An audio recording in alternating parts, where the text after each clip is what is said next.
Boa noite, queridos, que a paz, o amor de Deus, nosso Pai, e a graça de nosso Senhor Jesus Cristo possam estar com todos vocês e todos aqueles que nos assistem em suas casas, em suas residências.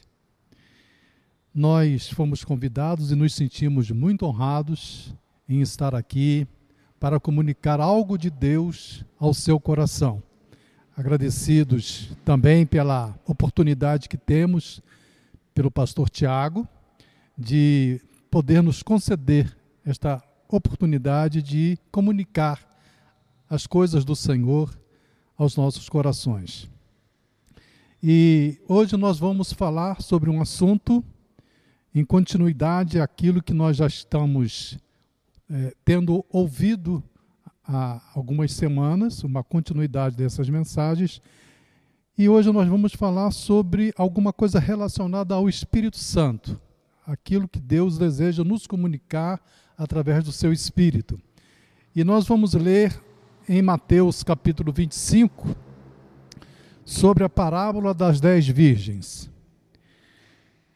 O reino dos céus é semelhante ao que Jesus ensinou relacionado a essa parábola, dizendo: então o reino dos céus será semelhante a 10 virgens que, tomando as suas lâmpadas, saíram ao encontro do esposo. E 5 delas eram prudentes e 5 loucas. As loucas, tomando as suas lâmpadas, não levaram azeite consigo, mas as prudentes levaram azeite em suas vasilhas, com as suas lâmpadas. E tardando o esposo, tosquenejaram todas e adormeceram. Mas à meia-noite ouviu-se um clamor: aí vem o esposo, saí-lhe ao encontro. Então todas aquelas virgens se levantaram e prepararam as suas lâmpadas. E as loucas disseram às prudentes: dai-nos do vosso azeite, porque as nossas lâmpadas se apagam. Mas as prudentes responderam, dizendo: não seja caso que nos falte a nós e a vós. Ide antes aos que o vendem, e comprai-o para vós. E tendo elas ido comprá-lo, chegou o esposo, e as que estavam preparadas entraram com ele para as bodas, e fechou-se a porta. E depois chegaram também as outras virgens, dizendo: Senhor, Senhor, abre-nos. E ele respondendo, disse: em verdade vos digo que vos não conheço. Vigiai, pois, porque não sabeis o dia nem a hora em que o Filho do Homem há de vir. Jesus aqui está tentando trazer uma noção, uma visão do que seja o seu reino. E vamos ver depois que existem 9 parábolas que falam a respeito de como é o reino de Deus. E uma dessas parábolas é essa que nós acabamos de ler. Então ele compara o reino de Deus em diversas situações com coisas, com narrativas, muitas das vezes fictícias, outras vezes reais, para que nós pudéssemos entender um ângulo, uma visão desse reino que ele trouxe quando veio ao mundo. Existe uma cidade na Suíça chamada Basileia. E Basileia é também o termo grego que significa reino. Então, reino é Basileia. E os romanos deram esse nome Basileia a essa cidade na Suíça, que quer dizer reino também. Mas o que é um reino? O reino certamente inclui, por implicação, aqueles que são súditos ou cidadãos de um domínio com suas regras e, como participantes dele, se submetem ao poder e ao domínio do rei. Quando Jesus veio, ele começou, após o seu batismo nas águas e após ter ido e voltado do deserto, ele começou a pregar a mensagem do reino, dizendo: arrependei-vos, porque é chegado o reino de Deus até vós. E a partir desse momento em que Jesus começava a anunciar a vinda do reino de Deus, através de sua mensagem, ele selecionou os seus discípulos e começou não apenas a pregar o evangelho, as boas novas desse novo reino, como enviou os seus discípulos para pregar, para anunciar o evangelho, para curar os enfermos, para operar milagres, ressuscitar os mortos, curar os leprosos, expulsar os demônios, trazendo livramento da opressão a todas aquelas pessoas que precisavam. Então, o reino de Deus, ela inclui não apenas as pessoas cidadãs desse reino, mas também envia para eles uma missão, a missão de pregar o evangelho e de viver segundo as normas desse reino. É interessante que, quando Jesus estava com os seus discípulos, ele falou para eles: olhem, certamente que alguns que aqui estão não provarão a morte até que vejam chegado com poder o reino de Deus. 6 dias depois, Jesus foi a um determinado monte e ali, junto a Pedro, Tiago e João, ele se transfigurou junto a eles. Suas vestes ficaram resplandecentes, ficaram brancas como a lã, e apareceram junto com ele a figura de Moisés, de um lado, e a figura de Elias, do outro. Elias representava os profetas e Moisés representava a lei que os judeus viviam segundo as suas tradições.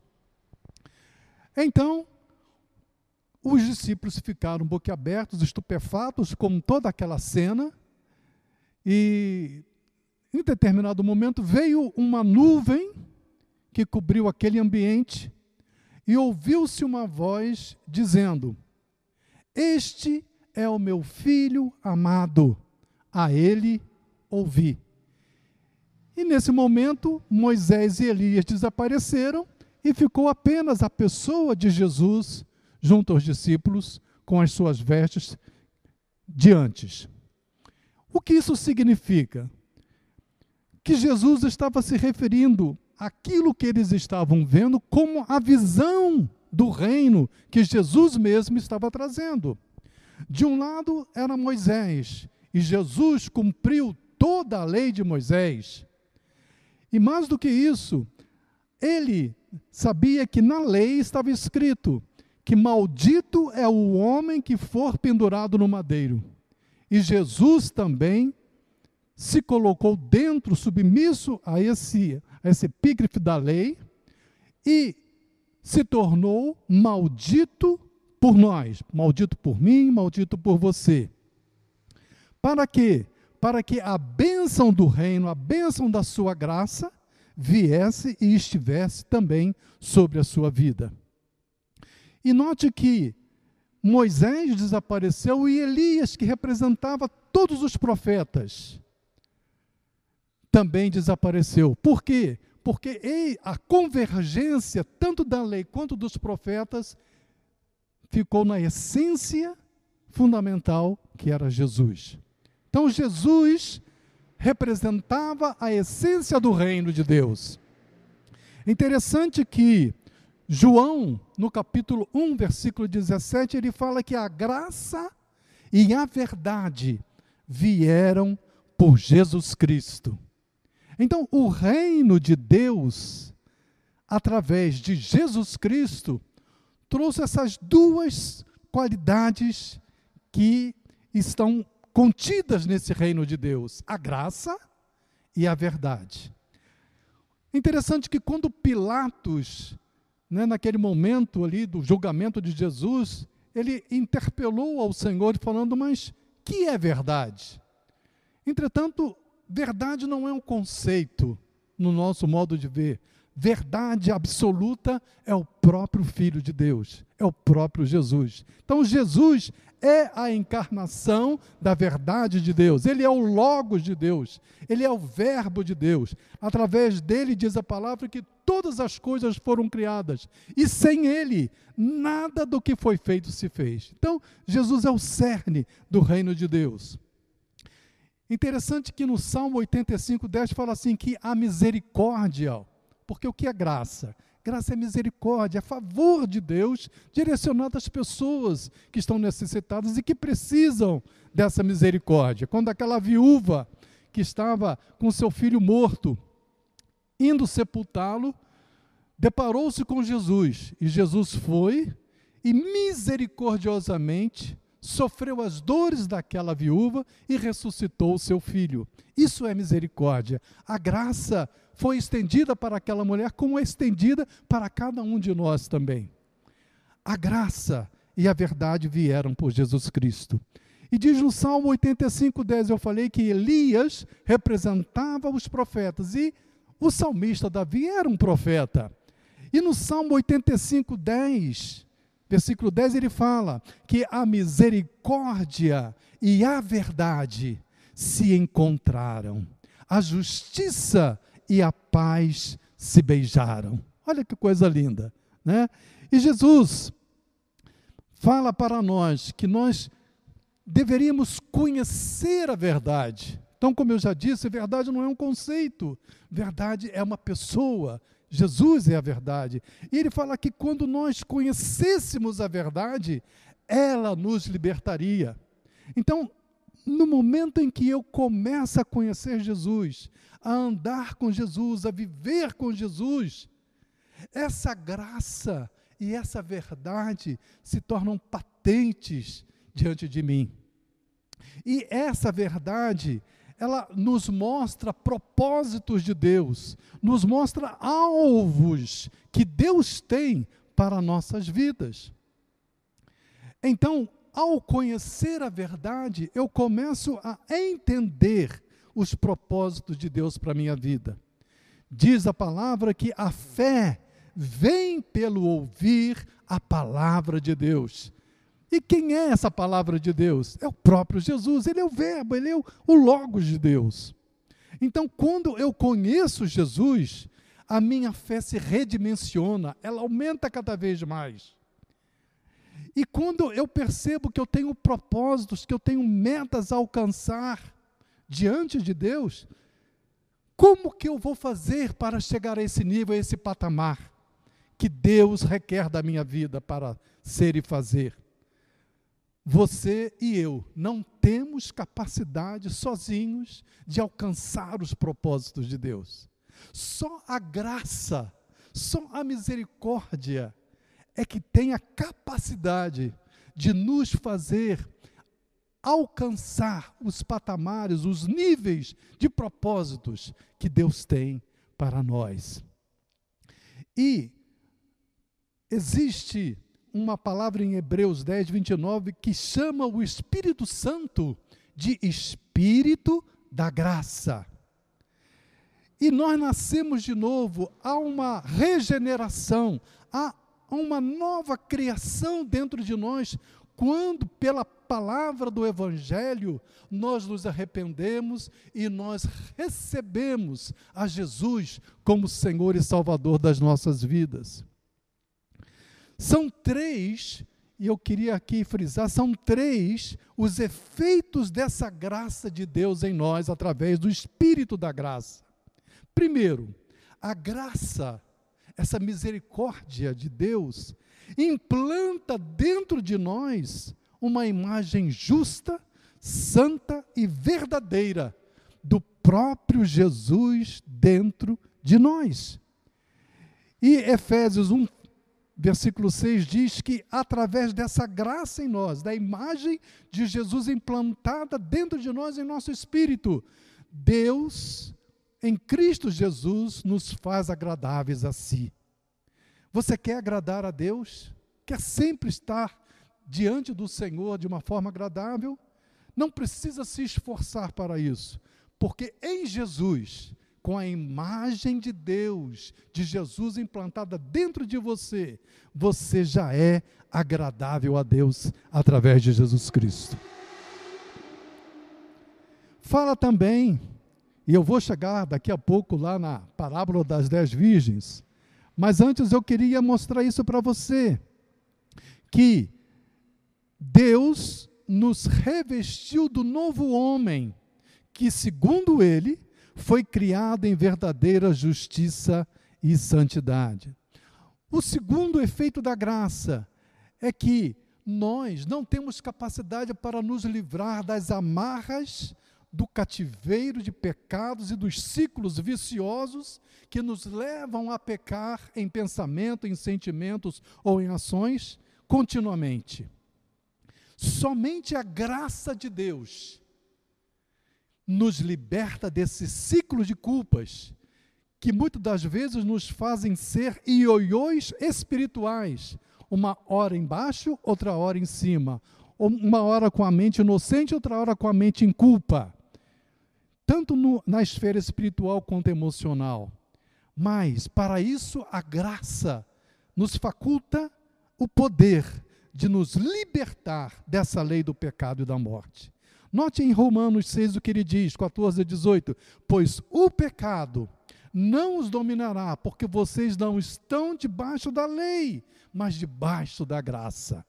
Então, quando nós recebemos a Jesus, o Espírito Santo implanta dentro de nós a imagem perfeita, justa e santa do Senhor Jesus.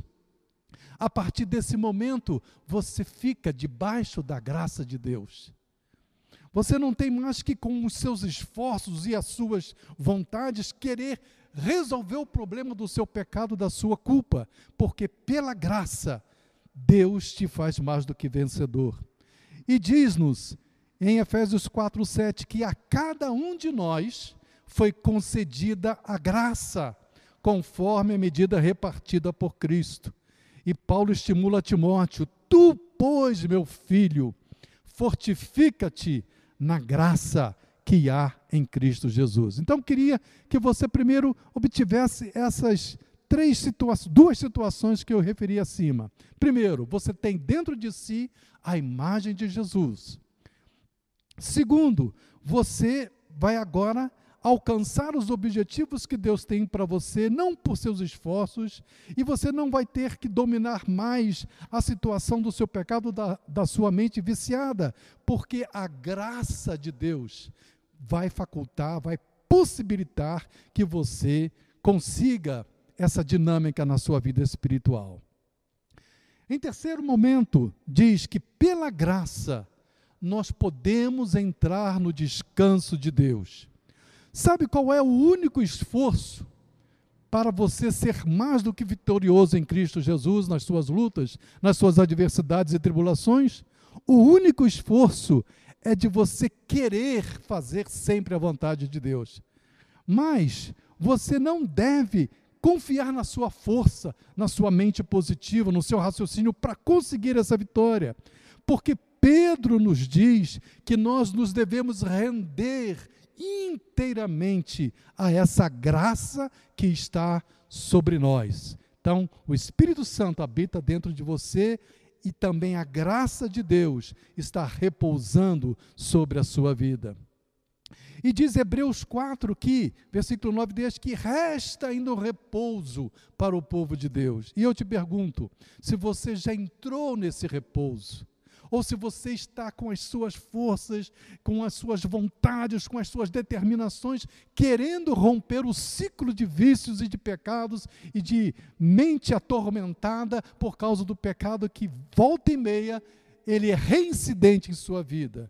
Note que quando você depende inteiramente da graça de Deus, você entra no seu repouso como Deus repousou das suas obras. É isso que Hebreus fala. Voltando então às parábolas, já que entendemos o que é o reino de Deus, que é a essência de Jesus, é a implantação de Jesus em nós e o viver inteiramente dependendo dessa graça de Deus. Diz-nos que em Mateus 13, existem 7 parábolas nesse capítulo de Mateus 13, falando sobre diversos ângulos de visão, né, querendo Jesus dar a entender como seria o seu reino na vida da pessoa que tem dentro dele esse reino. Porque quando Jesus está dentro de nós, na realidade é o reino de Deus que está dentro de nós. Por isso que Jesus falou, o reino de Deus está dentro de vós. Não está lá longe, mas está junto com você. As 4 primeiras parábolas eram do semeador, depois ele falou da parábola do joio, depois da semente de mostarda e do fermento. Essas 4 primeiras parábolas foram dirigidas à multidão. E é claro, a gente não vai ter tempo aqui para falar sobre cada uma delas. Depois ele falou sobre mais 3. A do tesouro escondido, que é essa imagem de Jesus dentro de nós em vasos de barro. Da pérola de grande preço, nós deixamos tudo e queremos sempre ter essa pérola junto conosco, porque ela é muito preciosa para nós. E também a da rede, que tinham como plateia apenas os discípulos. Ainda no capítulo 18 de Mateus, vimos que essas 7 eram no capítulo 13. Mas no capítulo 18 veremos mais 2. A parábola do credor incompassivo e a parábola das 10 virgens. A parábola do credor incompassivo é aquela que Jesus fala para nós perdoarmos ao nosso irmão até 70 vezes 7. Né? Para que nós não guardemos mágoas, para que isso não sirva de tropeço e seja um fator de paralisação da nossa vida espiritual. Precisamos estar sempre concedendo perdão. E a parábola das 10 virgens foi essa que nós lemos. E o que significa essa parábola? Quando Jesus falou sobre esta parábola, ele estava se referindo ao casamento judaico da época. Normalmente, a noiva, ela estava ali junto com as suas damas de honra, que eram, no caso aqui da parábola, 10 virgens. E qual era a missão dessas 10 virgens? Era pegar as suas lâmpadas, portanto, durante o dia, fazer uma reserva de azeite, e essa lâmpada, ela tinha um formato, né, que era feito, deixa eu ver aqui, o corpo da lâmpada era feito de barro e moldado na roda do oleiro. O bico da lâmpada era feito a partir de um molde. A asa, que era para segurar aquela lâmpada, era moldada à mão e depois anexada à lâmpada. E o pavio que era introduzido dentro dessa lâmpada era embebido naquele azeite, e era feito de fibras de linho ou caule de junco. Então era colocado no bico e a lâmpada era enchida com esse óleo de oliva ou azeite. Depois que o pavio absorvia o óleo, a lâmpada era acesa. Qual é a realidade desta parábola, né, para nós hoje? É que Jesus é o noivo e vem para realizar as núpcias com sua noiva, que está arrumada e à sua espera em casa.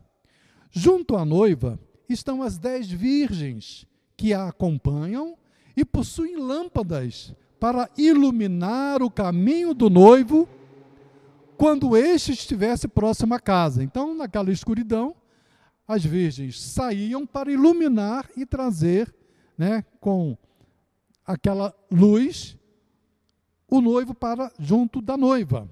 Este era o contexto da festa cerimonial do casamento judaico. Podemos interpretar este texto sob 2 óticas. Primeiro, na primeira vinda de Jesus, diz-nos o texto que Jesus veio para o que era seu, mas os seus, certamente aqueles homens religiosos que queriam guardar toda a lei mosaica, os saduceus, os fariseus, todos eles não o receberam, não o reconheceram como Cristo, Filho de Deus.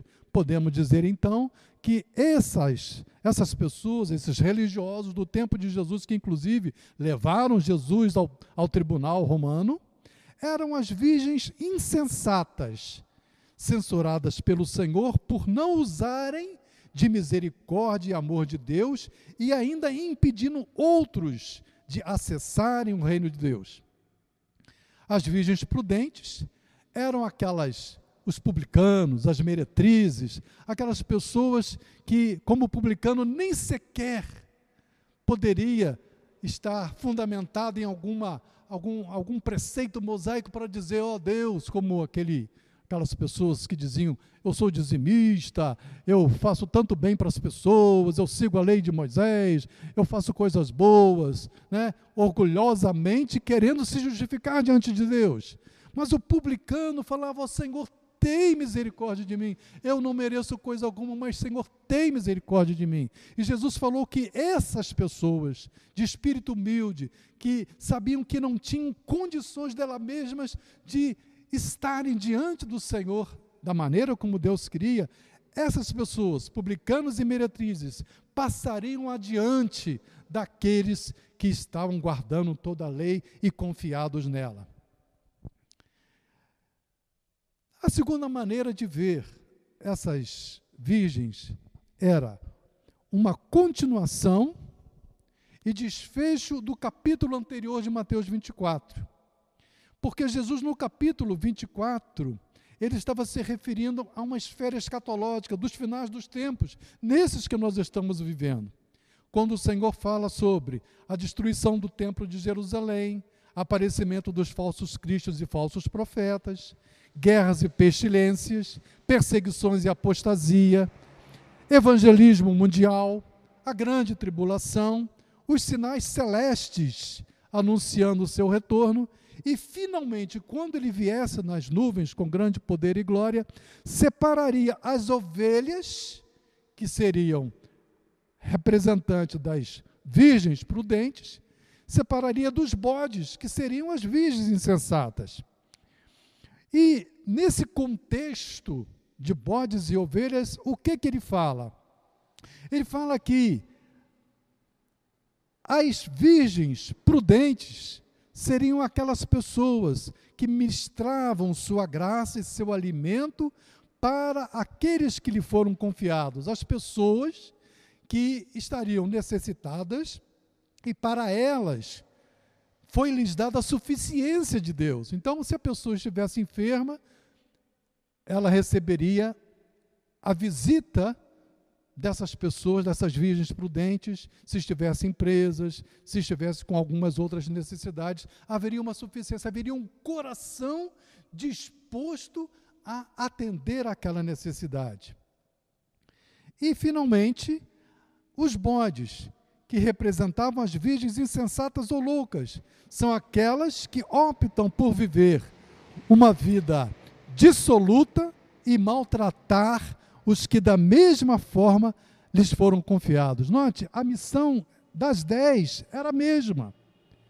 Elas tinham que ser virgens, tinham que ser pessoas que tinham tido algum encontro com Deus, com Jesus, mas as prudentes, tinham azeite em suficiência. Por quê? Porque elas tinham a imagem de Jesus, a intimidade com Deus dentro de si. E as insensatas ou loucas eram apenas cristãos nominais, aquelas pessoas que podiam operar milagres, podiam trazer mensagens proféticas à igreja, mas não conheciam verdadeiramente o Senhor da graça. São aqueles que participam por um tempo dos dons celestiais.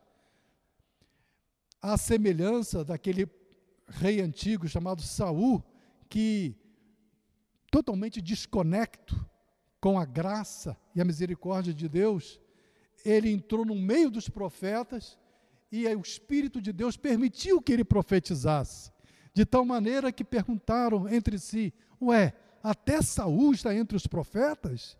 Porque não tinham uma concepção da misericórdia de Deus estendida para aquele homem.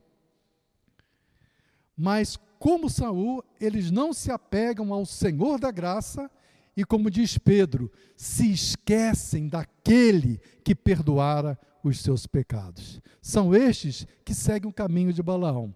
Então, qual é a nossa conclusão em relação a essas virgens? Que nós precisamos conhecer aquele que é a verdade. Nós precisamos andar com aquele que é a verdade. Precisamos cultivar a intimidade com o Espírito Santo. Sermos repletos desse azeite, mais do que suficiente, numa quantidade abundante. Mas note, essa unção, essa graça, ela é intransferível. É uma coisa que só você, pessoalmente, tem condição de cultivar com Deus. Tanto que quando as virgens insensatas pediram, dai-nos do vosso azeite, elas falaram, não, para que não nos falte também a nós. Então, cada qual vai ser responsabilizado diante de Deus pelo azeite que tenha, que possua. Então, assim como aquelas virgens prudentes, que nós possamos abençoar a nossa geração e os que estão sob a nossa convivência, para lhes dar o alimento necessário para que se sustentem em Deus e trazer sempre esse azeite indispensável para o nosso encontro com Jesus. Eu queria relatar uma situação também, que todas dormiram, tanto as loucas quanto as prudentes. O sono pode se referir à morte natural, e quando formos acordados para ressuscitar, poderemos estar na presença de Deus ou no caminho que não é o caminho da luz. Mas também o dormir das virgens pode ser simplesmente você estar no descanso das suas obras e dos seus esforços pessoais para alcançar um benefício de Deus. E agora eu gostaria de orar por você, para que Deus possa te abençoar, te fortalecer e trazer essa graça maravilhosa sobre a sua vida.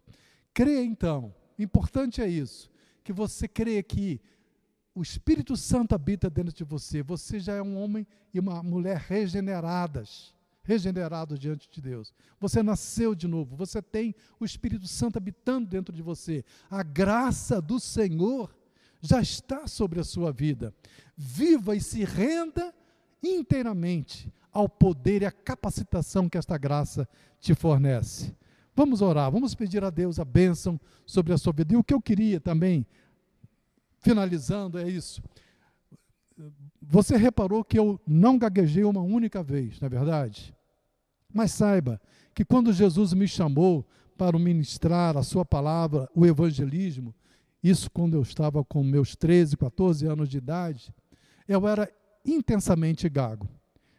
E as pessoas riam de mim, porque eu tentava falar do evangelho e não conseguia, falava em praças públicas, nas favelas, nas comunidades, e ali eu gaguejava muito.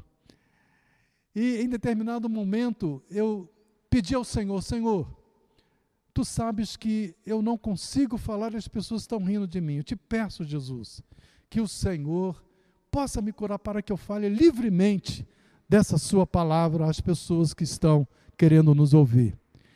Isso foi talvez uma terça, quarta-feira. E no domingo lá estava eu novamente na praça, pegando o microfone para falar de Jesus para as pessoas, na Praça São João, ali no centro de Niterói. E ali, quando eu comecei a falar, todo o meu linguajar foi fluido. Não gaguejei uma única vez, porque Deus é fiel e Deus é gracioso, Deus é misericordioso. Nós estamos vivendo uma crise de epidemia, do coronavírus e de outras pessoas que estão doentes em tantos outros tipos de enfermidades. Eu gostaria também, assim como fui abençoado, com a cura da minha gagueira, eu gostaria também de orar pela sua vida também, para que Deus pudesse curar a sua doença. Vamos orar? Pai, nesse instante te agradecemos pelas pessoas que estão a nos ouvir. E eu te peço, Senhor, que a tua graça, que o teu Espírito Santo possa, Senhor, trazer salvação, possa trazer cura, possa trazer libertação que essas pessoas, Senhor, que estão recebendo esta oração, e eu pediria para que elas colocassem a sua mão sobre o seu peito, ou sobre o seu local de enfermidade. Senhor, nesse instante, em nome de Jesus, que essas pessoas sejam curadas, sejam libertas, sejam abençoadas, em nome de Jesus. Amém. Que o Senhor possa te abençoar e que grandes coisas o Senhor possa fazer na sua vida. Amém.